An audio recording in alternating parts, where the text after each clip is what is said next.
गाय को पहिए में भर के वो पहिया देखो सवारी में दौड़ रही है। हवाई जहाज में तक यदि वायु नहीं हो तो न वो उड़ सकता है और न उनके पहियों में हवा होगी तो वो दौड़ सकता है। हर चीज को उस हवा में भर के गर्म करके गर्मी से उष्णता लेके कितनी चीजें ऐसी बना दी हैं। तो इस मानव में वो कलाकारी है। उस सतगुरु कबीर साहब के ज्ञान को समझो जो उन्होंने आप लोगों के लिए संकेत किया है कि सारी चीजें छोड़ दो, सिर्फ अपने आप को जानो और अपने आप को पहचानो कि तुम्हारे अंदर वो क्या है। अंत में स्टेप आता है कबीर साहब की मृत्यु। उसके विषय में बताएंगे। पीछे लोग हंस रहे हैं कि बात कर रहे हैं। यदि उन्हें पूछे कि सत्संग में क्या सुनाया गया, नहीं बता पाए तो बैठे बैठे क्या फायदा है। कबीर साहब की मृत्यु कैसे हुई? आज सुबह हमारे गुरु भाई सुगर सिंह जी ने प्रश्न किया था। हमने कहा सत्संग में ही बताएंगे, अभी समय भी कम है। कि कुछ लोग कहते हैं कि कबीर साहब मृत्यु के समय आकाश में उड़ते हुए चले गए। इसका वास्तविक रीजन क्या है? जैसे जब कोई बच्चा उड़ंदता करता है या नादानी करता है तो माँ क्या कहती है, भले ये फोन है और बच्चा कहे नहीं मुझे दे दो मुझे दे दो मुझे चाहिए, तो माँ या घर का कोई सदस्य क्या करता, वो तो उड़ गया और पीछे आके छुपा दिया, दबा दिया। बच्चा छोटा कहता है कहाँ गया, कि वो तो उड़ गया, है ही नहीं, देखो मेरे हाथ में है ही नहीं। ठीक इसी प्रकार सदगुरु कबीर साहब को एक तो वो धारणा खत्म करनी थी कि मगहर में मरने से नरक होता है। कुछ लोग कहते हैं कि गधा बनता है, तो उन्होंने कहा और काशी में मरने से स्वर्ग मिलता है। कबीर साहब ने कहा कि यदि सिर्फ मरने से ही स्वर्ग नरक मिलने लगे तो फिर कर्म कांड सब बेकार। फिर क्यों कहा है कि कोई न कहो को सुख दुख दाता, निज कृत कर्म भोग सही पाता। कर्म से राजा राज करते हैं, कर्म से बने भिखारी, और कर्म घटे वो दुनिया वाले, कर्मन की गति न्यारी। फिर ये सब क्यों कहा गया है? क्यों कहा गया है कि मुन वशिष्ठ से पंडित जोगी शोध की लगन धरी, सीता हरण मरण दशरथ का बन बन विपत परी, कर्म गति टारे नहीं टरी। यदि ऐसा ही होता, कर्मों का कोई वो नहीं होता, तो काशी में मरने से स्वर्ग मिल जाता और मगहर में मरने से नरक। इस धारणा को खत्म करने के लिए कबीर साहब मगहर गए अपने अंतिम समय में। महीने 2 महीने उनके शरीर के रहे और नवाब बिजली खां जो मगहर का नवाब था वो कबीर साहब को लेके आया, सेवा की, और वीर सिंह बघेल उनके साथ आए कि कबीर साहब को हम काशी में ही रुकाएंगे और यही उनकी समाधि लगाएंगे। कुछ दिन साथ रहे, कबीर साहब के कहा कि साहब जी अब चलो। कबीर साहब ने कहा नहीं, मुझे कुछ दिन यहीं रुकना है। मृत्यु की पूरी बात नहीं बताई और वीर सिंह बघेल चले गए और कहा कि ठीक है हम सूचना दे देंगे जब हम वहां जाएंगे। तो जब अंतिम समय सतगुरु कबीर साहब का आया तो उन्होंने नवाब बिजली खां से कहा, जो पठान था, मुसलमान था, कि देख भाई मुझे यही मरना है। वो बातें काफी मुझे गुरुजी की भी याद आती हैं कि वीर सिंह बघेल से कह दिया कि ठीक है हम जब शरीर छोड़ेंगे तो मैं खबर कर देंगे, मुझे ले जाना। कहीं समाधि बनवा देगी, गुरुजी ने भी कहीं कह दिया और कहीं कुछ कहीं कुछ। आपको बिल्कुल सत्य बता रहे। और गुरुजी ने मुझसे जो कहा, मैंने ये भी कहा गुरुजी कि आप कह कुछ और रहे हो, किसी से कुछ और कहा, लोग मेरी बात कैसे मानेंगे?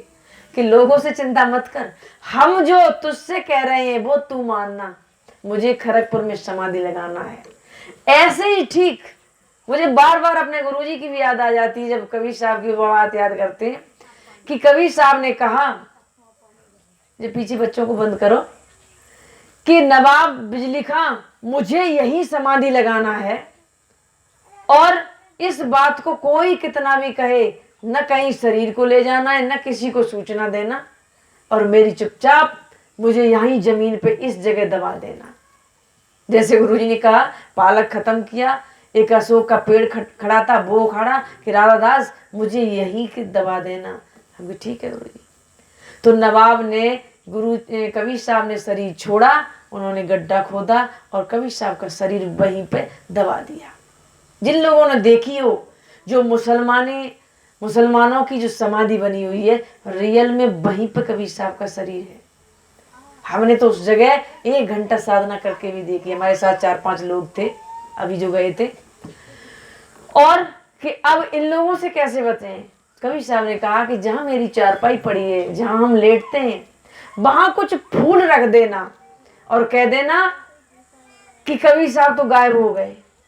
2-4 लोग भी जमानत के कहने वाले खड़े हो गए कि ठीक है, हम भी कह देंगे। मुझसे राजा वीर सिंह बघेल से जब वो आएगा तो ऐसा ही हुआ। कबीर साहब को बिल्कुल दफना के, दबा के, बिल्कुल लीप पोत के सही कर दिया। और वीर सिंह बघेल के लिए काशी में खबर कर दी। वो आ गया, पूरे अपना फौज फाटा सब लेके आया, क्यों वो जानता था कि नवाब मुझे कबीर साहब के शरीर को ले जाने नहीं देगा और हम ले जाएंगे। इधर दिखावटी नवाब ने वो भी अपनी तलवारें खींचे, कहा कि इस कमरे में बंद है, इस झोपड़ी में। कबीर साहब ने कहा है कि इतने समय बाद मेरी पर्दा हटाना और जो मिले उससे अपना ले जाना। दोनों ही पार्टी, हिंदू और मुस्लिम तैयार, तलवारें खींच के कि दरवाजा खोलो जल्दी। वीर सिंह बघेल कहे कि शरीर हम ले जाएंगे बनारस। नवाब बिजली खां कहे कि नहीं, शरीर हम लेंगे यहीं पे। जब देखा चद्दर को हटाया गया तो नीचे फूल मिले, और वो तो पहले से रखे हुए थे। जब फूल उठाए तो अरे कबीर साहब कहाँ गए। 2-4 जमानती भी आ गए। अरे कबीर साहब को तो मैंने अपनी आंखों देखा, उड़ते हुए आकाश में गए। अब ये वो सब नवाब के थे आदमी, नहीं कहते हैं तो वीर सिंह कुछ और उपद्रव करेगा, खून खराबा होगा। और कबीर साहब का ये संदेश नहीं था कि तुम यहां मरो। अब वीर सिंह बघेल निरुत्तर हो गया। उसने कहा कि भाई अब नहीं है, उतने 4 से लोग कह रहे हैं, हो सकता कबीर साहब तो बहुत महान संत थे, शायद शरीर सहित गायब हो गए हो। आधे आधे फूल बांट लिए। आधे बनारस में कबीर चौरा मठ में भी उनकी समाधि बना रखी है, वहां फूल रखे और एक समाधि सी बना के उनकी एक तस्वीर लगा दी है, लोग देखते रहे। और मगहर में भी एक हिंदू समाधि बनी है, एक मुसलमान की समाधि बनी है। जो मुसलमान का कब्जा है वहां उन्हीं के लोग रहते हैं। और इस बात को अब जो रियल में पारखी लोग हैं वो परख के उन्होंने उस सार तत्व को निकाला कि वास्तविक बात क्या है। अभी आपके अब्दुल कलाम जो खत्म हो गए हैं, वो मगहर में गए थे, कई 1 करोड़ रुपए दे के आए हैं। मगहर बहुत ही तीर्थ स्थान है, पर्यटक स्थल है, जहां मुलायम सिंह की पटिया लगी है, अखिलेश की, मायावती की, योगी जी की और मोदी की और अब्दुल कलाम की, सबकी पटिया लगी हुई है, जिन्होंने करोड़ों रुपए दिया है। वहां बहुत बाहर से लोग आते हैं। अब्दुल कलाम ने ये कहा था, मुसलमानी जो समाधि लगी हुई है, कि मुझे इस समाधि की जगह को खोद के कबीर साहब की मुझे कोई एक इतनी हड्डी भी मिल जाए तो हम उस पर रिसर्च करना चाहते हैं कि वो इतने बुद्धिमान, इतने ज्ञानी हुए कैसे। लेकिन उन्होंने आदेश नहीं दिया कि नहीं साहब, आप भले ही राष्ट्रपति हो, इस समाधि को खोदने का या इसके अंदर से कुछ भी निकालने का किसी को राइट नहीं। तो वो नहीं, उनकी वो खोज अधूरी रह गई, नहीं तो वो शायद कुछ खोज करते हैं। कहने का मतलब है, यदि 5 तत्व का शरीर है तो उसकी मृत्यु भी होगी।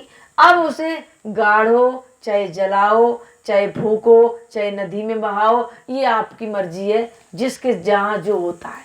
तो इस विषय में भी आप लोग जानकारी ले लो।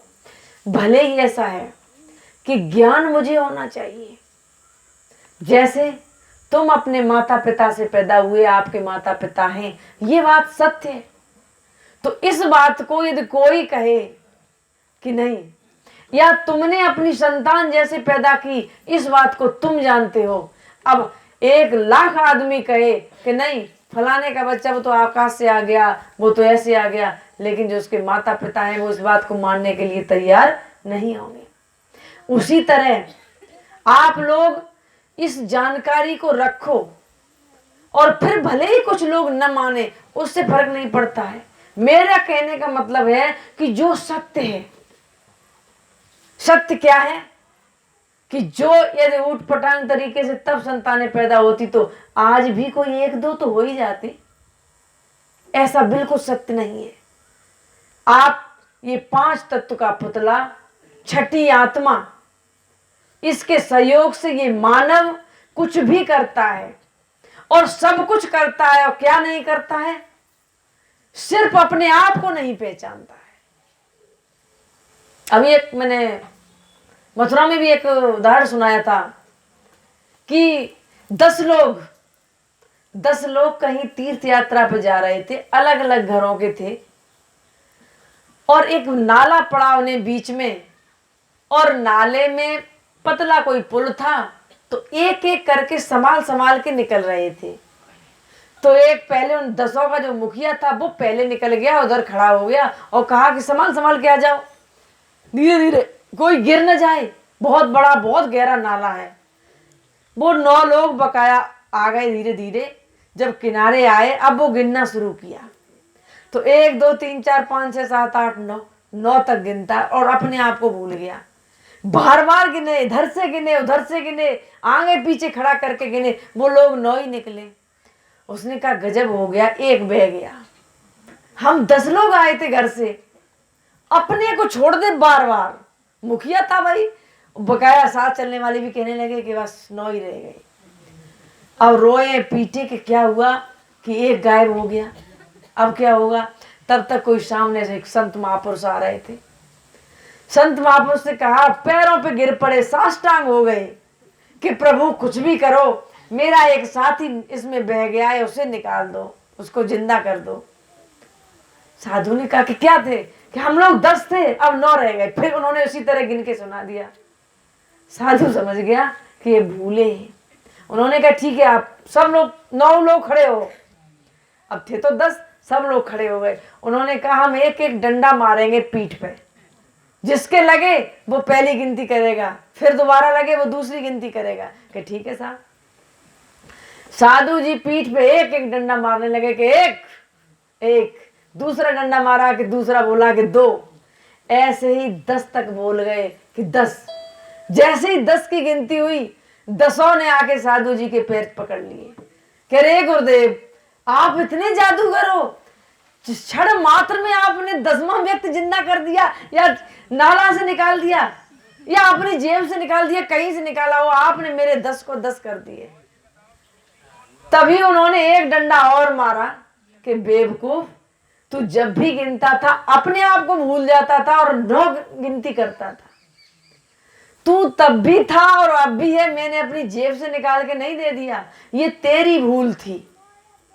कहने का मतलब है मेरे 9 दरवाजे हैं और मुझे 9 दरवाजों का अच्छी तरह ज्ञान रहता है। बार बार लौट लौट के कान, नाक, आंख, जिह्वा, त्वचा, मल मूत्र, हाथ और पैर, ये 9 दरवाजों का मुझे बार बार ज्ञान रहता है। बार बार इन्हीं के अनुसार इन्हीं के भोग पदार्थ हम देते हैं।